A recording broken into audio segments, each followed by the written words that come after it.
김세윤의 영화 음악 진행합니다. 어서 오십시오. 네, 안녕하세요. 네. 네. 왜 웃어요? 아니요, 광고 있는 프로그램이 부러워서 그렇습니다. 말을 더듬고 그래요, 이렇게. 네. 새벽 방송엔 광고가 없어서. 아, 그래요? 네, 그렇습니다. 그 음악, 좋은 음악 많이 낼 수 있잖아요. 광고 하셔도 되는데. 네. 알겠습니다. 자, 오늘 참 영화를 계속 소개하기도 애매한 그런 네. 날들이 계속되고 있습니다. 그쵸. 이제 뭐 새로 개봉하는 영화도 많지 않고요. 예. 그리고 고강도의 사회적 거리두기가 권고되고 있기 때문에 네. 극장에 가세요라고 말하기도 사실 좀 힘들고요. 아, 그렇죠. 정부에서 지금 2주 더 네. 사회적 거리두기 얘기를 했잖아요. 네.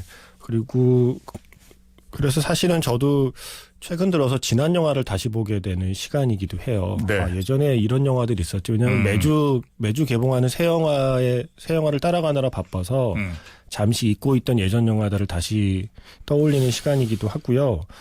오늘 소개해드릴 이 영화는 사실 2009년 작품이에요. 그러니까 지난 10년의 시간 동안 제가 아마 최소한 1년에 한 번 이상은 어느 프로그램에선가 이 영화를 소개하고 추천했거든요. 아, 그래요? 그러니까 적어도 한 지금까지 10년 동안 10번 이상은 어디에선가 소개를 했던 영화인데 다 제가 어제 노트를 다 뒤져봤어요. 지난 배철수 음악 캠프 출연 기록이 남아있는 저의 노트를. 네. 제가 컴퓨터에 정리하는 사람이 아니라서 무식한 방식으로. 아, 노트를 확인해야 되는군요. 네, 책상에 노트를 쌓아두고 제가 음악 캠프 출연 시작할 때부터 지금까지 노트를 다 뒤져봤는데 네. 이 영화를 소개한 적이 없더라고요. 아, 이 영화를 소개한 적이 없어요? 근데 이 영화는 언제 소개해도 좋지만 바로 지금 네. 사회적 거리두기와 물리적 거리두기에 대한 이야기를 하기에 가장 좋은 영화이기 때문에 네. 오늘 이 영화를 소개해드리려고 합니다. 김씨 표류기. 아, 네. 김씨 표류기? 네. 이거는 뭐 이때 정말 이거 개봉했을 때 네. 주연 배우가 정재영 씨 아니에요? 네. 정재영 씨가 백햄에 출연했었어요. 그러니까 2009년 5월 8일이라고 뜨는 거 보니까 이 영화가 5월 14일 개봉이거든요. 아하. 그러니까 바로 김씨 표류기 홍보를 위해서 네. 그 개봉 직전에 출연을 하신 거네요. 지금 지금 사진을 보는데 두 분 다 젊으셨네요. 야, 아니, 정재영 씨는 그대로인데 네. 저는 정말 젊네요.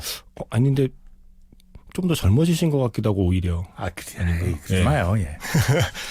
네, 그래서 사실 저는 김씨 표류기라는 영화는 최근에 제가 그 새벽에 하는 영화 음악 프로그램에서도 잠깐 소개를 했었어요. 네. 요즘 시점에 더 자꾸 생각이 나는 영화이고요. 왜 그런지는 이제 차근차근 설명을 해보도록 하겠습니다. 예. 사실 이 영화가 저는 이렇게까지 흥행이 안 될 줄은 몰랐어요. 이게 극장 개봉 당시에는 100만 명도 안 됐거든요. 이 재밌는데 이 영화. 정말 재밌고요. 이게 그 뒤로 오히려 해외에서 이게 엄청나게 좋은 평가를 받아서 아, 그래요? 그 해외에서 본 관객들이 올려놓은 댓글을 번역해서 인터넷에 돌아다니기도 해요. 그 정도로 호평을 받을 만한 영화인데 어쩐 이유인지 개봉 당시에는 크게 사랑받지 못했고요. 네. 근데 그 뒤로 한 10여 년의 시간 동안 아마 많은 분들이 이 영화를 보셨을 겁니다. 일단 이야기만 아주 잠깐 좀 정리해드리면 일단 이 영화의 시작은 강변북로입니다. 예. 영화의 시작이 강변북로라는 의미가 아니고요. 이 영화를 만든 이해준 감독이 천하장사 마돈나를 만든 감독이거든요. 이혜영 감독과 함께. 네. 그런데 이해준 감독이 어느 날 강변북로를 가다가 밤섬을 지나가게 된 거죠. 그래서 문득 생각을 했대요. 저 밤섬에 사람이 갇혀도 이렇게 그냥 빠르게 움직이는 서울에서는 아무도 모르겠구나 하는 생각에서 시나리오를 쓰기 시작한 게 바로 김씨 표류기고요. 그래서 영화가 시작하면 정재영 씨가 연기한 김씨 이름이 나오지 않습니다. 네. 정재영 씨가 연기한 그 김씨라는 남자가 생을 비관해서 한강 다리에서 뛰어내리는데 예. 눈을 떠보니 밤섬이에요. 밤섬에. 네, 그래서 이 밤섬에 갇히게 됩니다. 근데 그 밤섬에서도 살고 싶어 하지 않았지만 영화를 보시면 알겠지만 어떤 일을 계기로 이런 결심을 하게 되죠. 죽는 건 아무 때나 할 수 있지만 사는 건 지금밖에 할 수 없다. 이상하게 비논리적인 것 같은데 이상하게 설득이 되는 생각을 하고서 네. 열심히 살기로 결심하고요. 밤섬에서. 그래서 밤섬 모래톱에 처음에 헬프라고 썼었거든. 자기 좀 살려달라고. 네네. 근데 어느 순간부터 밤섬에 혼자 지내는 시간에 익숙해지면서 헬프란 글자를 지워서 헬로우라고 이제 멀리서 봐도 보이게 네. 크게 쓴 거 아니에요? 그렇죠. 그래서 헬프라는 글자를 지우고 헬로우라는 글자를 쓰는 마음가짐의 변화에서부터 이제 이야기가 본격적으로 시작이 되고요. 밤섬에 진짜 사람 살았던 건 알아요? 네? 아주 옛날에요. 아주 옛날 아니고 제가 어릴 때예요. 그러니까 아주 옛날. 네. 저에게는 아주 옛날. 밤섬에 사람이 살았어요.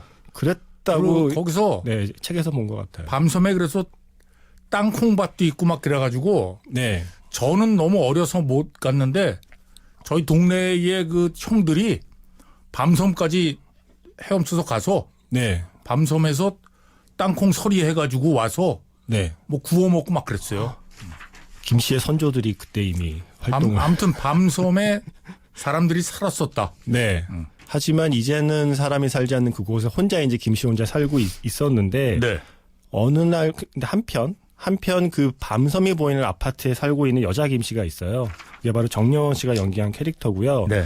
이분은 은둔형 외톨이라고 부르죠. 이거 정영원 씨가 그 연기 진짜 잘했던 것 같아요. 이 영화에서 두 배우의 연기는 정말 최고입니다. 너무 네. 어울려요. 네. 그래서 이 영화에서 3년째 자발적인 자가격리 중인 사람이에요. 요즘 표현을 빌리자면. 집 밖으로 나가지도 않고요. 유일한 취미는 사진을 찍는 건데 특히 좋아하는 날이 어떤 날이라면 민방위 훈련 날과 보름달이 뜨는 날이에요. 민방위 훈련 때는 거리에 사람이 너무 없어서 네네. 그리고 달에는 원래 사람이 없어서 아무도 없기 때문에 외로울 일도 없다는 이유로 민방위 훈련 날에 텅 빈 거리를 찍고 그리고 보름달에 그 텅 빈 달을 찍는 게 취미인 사람인데 어느 날 사진 찍으려고 카메라를 돌리다가 밤섬에 살고 있는 김 씨를 보게 되는 거죠. 망원으로 쫙 네. 당겨가지고. 그렇게 해서 계속 밤섬의 김 씨를 관찰하는데 아까 말씀드린 헬프라는 글자가 헬로우로 바뀌는 순간을 보게 되는 거죠. 네. 그때부터 마음이 움직이는 겁니다. 그래서 밤섬의 김 씨와 밤섬 건너편의 김 씨는 과연 그 사람은 어떻게 점점점의 이야기가 바로 김씨 표류기라는 영화의 줄거리고요. 그래서 이 영화의 영문 제목이 앞에는 캐스터웨이랑 거의 흡사하죠. 무인도에 표류하는 거니까.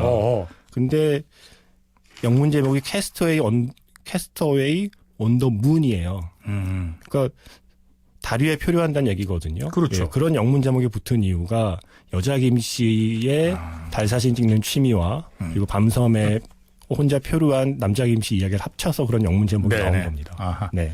자, 음악을 한 곡 들을까요? 마침 사실 오늘 이 얘기를 준비하다 보니 내일 밤이라고 하더라고요. 네. 올해 가장 큰 보름달이 뜨는. 그래요? 네. 4월 8일 새벽, 4월 7일 밤. 네. 그래서 대보름에 큰 달이 뜨는 게 아니고 크기를 내일이 치면 네. 큰 달이에요? 예. 그래서 올해 가장 큰 보름달이 뜨는데 그런 달을 핑크문이라고 부른대요. 예. 그래서 달 사진 찍는 여자 김 씨가 가장 좋아할 날이 바로 내일이라서 네. 핑크문이라는 노래를 골라봤습니다. 궁금해서 지금 제가 얘기 드리는데 네. 이 제목만 보고 제목으로 이제 음악을 고른 건 맞잖아요. 네. 그런데 음악은 들어보고 좋아서 가져오는 거죠? 핑크문이라는 곡은 원래 좋아하고요. 저 곡은 위크엔드 인 파리라는 영화에 쓰이기도 했습니다. 아니 설마 의심이 많아가지고 제가 이 사람이 아닙니다. 이거 들어보지도 않고 그냥 제목만으로 음악 골라오는 건 아닌가. 제가 그 정도로 얄팍하진 않습니다. 네. 알겠습니다. 닉 드레이크는 제가 좀 개인적으로 좋아하는 뮤지션이기도 합니다. 의심해서 죄송합니다. 네. 자, 닉 드레이크에다가 저도 믿을만 했어요. 네. 닉 드레이크의 핑크문 듣겠습니다.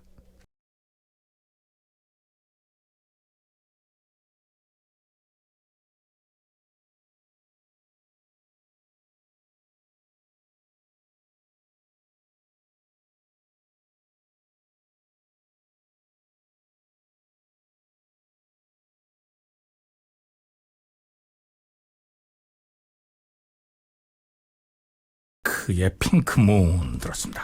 저는 이 노래를 들으면서 영화 김씨 표류기에서 혼자 방 안에서 예. 달사진을 찍고 있던 여자 김씨의 모습이 잠깐 지금 스쳐갔네요. 제가 이 영화를 오늘 가져온 이유 중에 하나를 이제 말씀드리면 사회적 거리두기라는 표현보다 물리적 거리두기라는 표현이 더 맞는 것 같다라는 말씀하셨잖아요. 네네. 사실은 이 영화의 이야기가 어쩌면 같은 이야기일 수도 있겠다 생각이 들었어요. 밤섬에 살고 있는 김 씨와 아파트에 살고 있는 김 씨의 물리적 거리는 쉽게 좁혀지지 않지만 그럼에도 불구하고 사회적 거리를 점점 좁히려고 하는 이야기거든요. 네. 그러니까 저는 이 영화를 만든 이해준 감독이 그런 말을 했더라고요. 이 영화는 소통 자체에 대한 이야기가 아니라 소통의 의지에 대한 이야기다. 애초에 소통할 마음이 있느냐 없느냐에 대한 이야기를 하고 싶었다. 소통하려는 마음만 있다면 어떻게든 방법은 찾을 것이다라는 그런 요지의 이야기를 보고 네. 사실은 이 영화가 주는 좀 묘한 위안이 있거든요. 영화를 보고 나면. 그 위안의 정체가 무엇일까 생각을 해보면 누군가 내 안부를 궁금해한다는 사실이 주는 위안이라고 생각을 해요. 내가 어디서 뭘 하든 내가 혼자 뭘 하든 아무도 관심이 없을 때 주는 어떤 외로움이나 고립감이 있을 텐데 네. 이 영화는 내가 혼자 밤섬에 있어도 아무도 여기 있는 걸 모를 줄 알았는데 누군가는 나를 지켜보고 누군가는 나에게 안부를 물어본다는 사실이 주는 위안? 그런 위안을 느낄 수 있는 영화이기 때문에 이 영화를 보고 나서도 굉장히 뭐랄까 마음의 온도가 1도쯤 올라갔다고 해야 될까요? 그게 지금 같은 시기에 이 영화를 보면 어쩌면 그렇게 서로가 서로를 잘 모르는 사람들끼리 서로의 안부를 걱정하고 서로에게 말을 거는 행위가 주는 어떤 힘 같은 걸 이 영화가 보여준다고 생각을 합니다. 그리고 저는 김치표류기와 함께 늘 생각나는 영화가 어바웃 더 보이거든요. 어바웃 더 보이. 어바웃 더 보이의 그 첫 장면. 휴그랜트가 퀴즈를 풀고 있죠. 모든 사람은 섬이다. 모든 사람은 섬이 아니다라고 말한 사람은 뭐 해서 그중에 보기 4번이 존 본조비였거든요. 예. 휴그랜트가 존 본조비인데 나는 이 말에 동의하지 않아. 모든 사람은 섬이야. 그냥 혼자 그냥 자기 세계 갇혀 사는 게 제일 좋아. 라고 생각했던 휴그랜트가 마지막에 가면 어떤 말을 하냐면 모든 사람은 섬이다. 나는 이 말에 동의한다. 하지만 확실히 어떤 사람들은 군도의 일부다. 수면 아래에서 그 섬들은 실제로 연결되어 있다. 그러니까 우리가 특히 도시에 살면서 어쩌면 각자가 자기만의 공간에서 섬처럼 고립되었다고 느낄지라도 사실은 군도의 일부일 수 있다라는 생각을 저는 하게 돼요. 김치표류기 저도 어바웃 더 보이 굉장히 재밌게 봤거든요. 네. 근데 거기에 영화 대사에 이렇게 그건 뭐 금방 지나가는 거 아니에요? 대사라는 건. 네. 그걸 그렇게 정확하게 기억하고 있기가 쉽지 않은데 그건 어떻게 되는 거예요? 영화를 막 수없이 봐서 그런 거예요? 여기에 나와서 뭐라도 하려면 이제 열심히 이제 외우고 적고 그래야겠죠. 그리고 김치표류기 얘기를 아까 말씀드렸듯이 한 1년에 한 번 이상은 어디에선가 했기 때문에 네네. 그 자연스럽게 김치표류기와 어바웃 더 보이의 대사는 아예 입에 붙어버렸어요. 그래서 이 김치표류기에서 헬프가 헬로우로 바뀌고 후아유가 하와유로 바뀌는 순간이 예.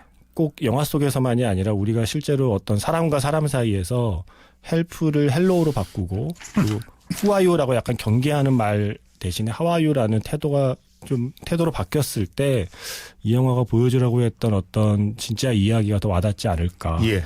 우리 모두는 섬이지만 사실은 군도의 일부라는 사실을 깨닫게 하는 작품이기 때문에 요즘처럼 뭔가 다 섬처럼 고립되어가는 기분 때문에 좀 힘 빠질 때 이 영화가 힘이 되지 않을까라는 생각을 했습니다. 그러니까 우리가 뭐 지금 사회적 거리두기를 하고 또 자가격리 하는 네. 분들도 많고 그렇지만 이게 뭐 영원히 계속되는 건 아니니까요. 그렇죠. 야, 소셜 네트워크 돌아다니다가 그걸 또 봤는데 제가 손뼉을 쳤네요. 우리 한민족은 네. 시작부터 네. 단군 신화에 보면 나오잖아요. 예. 마늘과 쑥을 먹으면서 동굴에서 격리 기간을 거쳐가지고 자가격리 DNA가 있군요. 우리는. 그렇죠. 그래서 우리는 이걸 해낼 수 있다고 막 얘기하는데 네. 뭐 약간 웃으려고 한 얘기지만 네. 재밌더라고요. 예, 그래서 저도 이 영화로 꼭 드리고 싶은 말씀은 설령 인생의 어떤 시기에 나와 세상 혹은 나와 다른 사람 사이에 물리적 거리라는 게 생길지라도 사회적 거리만큼은 포기하지 않고 서로가 서로에게 헬로우의 자세로 네. 그렇게 서로 소통하려는 의지를 갖고 있다면 섬이긴 하지만 그래도 군도의 일부로 계속 머물 수 있겠다라는 이야기를 이 영화로 대신 하고 싶었습니다. 네. 자, 그럼 음악 들으면서 마치죠. 네. 이 노래가 불현듯 떠올랐는데요. 좀 일찍 떠올랐으면 집에 있는 LP를 갖고 와서 트는 건데. 아, LP 있어요 이거? 네, 제가 이거 오. 어릴 때 LP 샀었거든요. 이 양반이 이거 배순탁 씨 닮아가네. 약간 좀 자랑하고 싶은 앨범이기 때문에 그래요. 이게 네네. 제가 예전에 좋아했던 캐멀이라는 밴드의 누드 앨범이 있는데 앨범 제목이 누드입니다. 네. 근데 그 앨범의 컨셉이 그 2차 세계대전 당시에 전쟁이 끝났는데도 전쟁이 끝난 줄 모르고 혼자 섬에서 수십 년을 살았던 일본 어떤 그 병사에 대한 이야기에서 모티프를 얻은 앨범으로 알고 있거든요. 아. 그래서 문득 어쩌면 아파트에 사는 김 씨가 밤섬의 김 씨를 발견해주지 않았다면 마치 그 일본군 병사처럼 밤섬의 김 씨도 그렇게 그냥 수십 년의 세월을 외롭게 살았을 수도 있겠다 하는 생각이 들어서 바로 그 앨범에 제가 좋아하는 곡을 가져와 봤습니다. 네. 억지로 연관성을 만들어서 캐멀의 시티 라이프라는 네. 곡. 이 곡 좋습니다. 자, 캐멀, 시티 라이프 이 음악 들으면서 김세윤의 영화 음악 마칩니다. 고맙습니다. 네, 고맙습니다.